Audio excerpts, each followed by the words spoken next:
Sure. What have we heard so far? We just got into the opening statements by Epic's attorneys. So, they're telling their story, which is essentially that, they're saying Apple from the very start really designed its iOS for mobile devices and its App Store to lock in users to its walled garden, and that its policies aren't really about safety, security, or privacy, but really about locking in users and keeping them using Apple's hardware, Apple's software, Apple's apps, services, and products. And that there really isn't any reason it has to operate in a walled manner like that. So that's, and she's also really working hard, I think, understandably, to rebut Apple's claims about safety, security, and privacy being, important to them for users. That it really isn't, the policies that Apple has instituted aren't necessary to achieve the safety, security, and privacy that Apple says they are.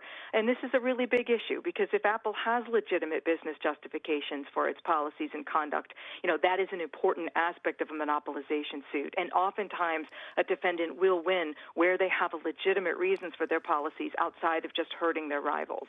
Jen, give me a sense, as somebody who has an iPhone, I'll disclose that, and I've gone on the App Store and I buy apps, okay?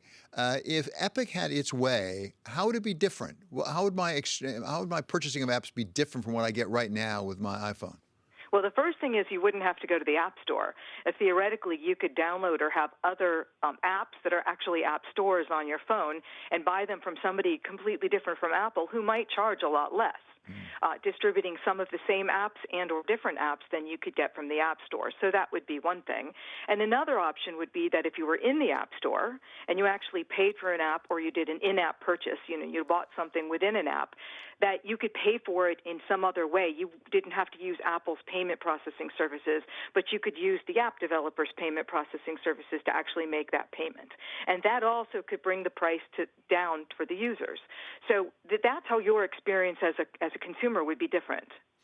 So get technical with me, if you will, Jen, about the Sherman Act and how it works with monopolization. You already identified one issue. Is there a legitimate business justification based on safety? But first you have to figure out, do they really have a monopoly? That's right. How do you determine that? That's often the trickiest part. I think, actually, David, that's the trickiest part in this case, because you have to really define a market first to determine whether there's monopoly power in that market. You have to define what is the sphere of competition and what is actually constraining Apple's prices and its motivations. And what Epic is saying here is that the market is iOS app distribution. But what Apple is saying is, oh, no, the market here is actually the distribution of games. And you can do that anywhere. There are all sorts of platforms, and we certainly don't have monopoly power there.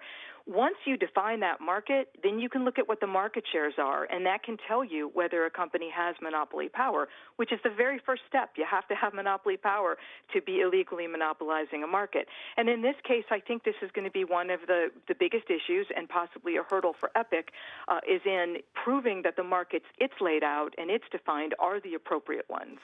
So just to push this too far, perhaps, is Apple seriously suggesting that how much they can charge in their App Store is affected by, and I'll pick one just at random, GameStop at the mall?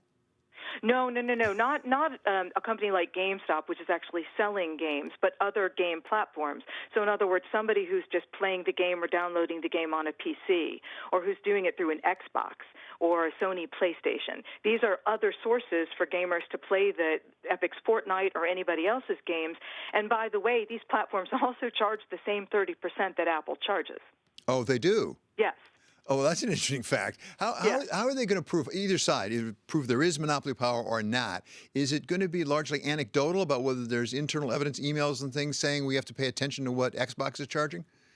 It'll be both anecdotal and depend a lot on these internal documents and executives' testimony, but also very much dependent on the experts. I mean, they come on, the economic experts, both sides have about 7 or 8 experts coming on that are all highly renowned people in the industry, and they do all sorts of surveys and econometric analyses that show what is competitive with what is the sphere of competition, what is the properly defined market. And so a lot of this will be which of those experts convinces the judge.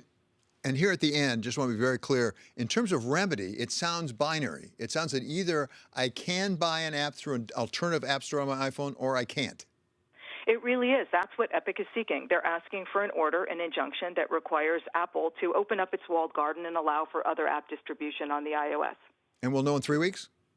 No, not in 3 weeks. I think trial will be done in 3 weeks, but I don't think an opinion will come out for a couple months after that.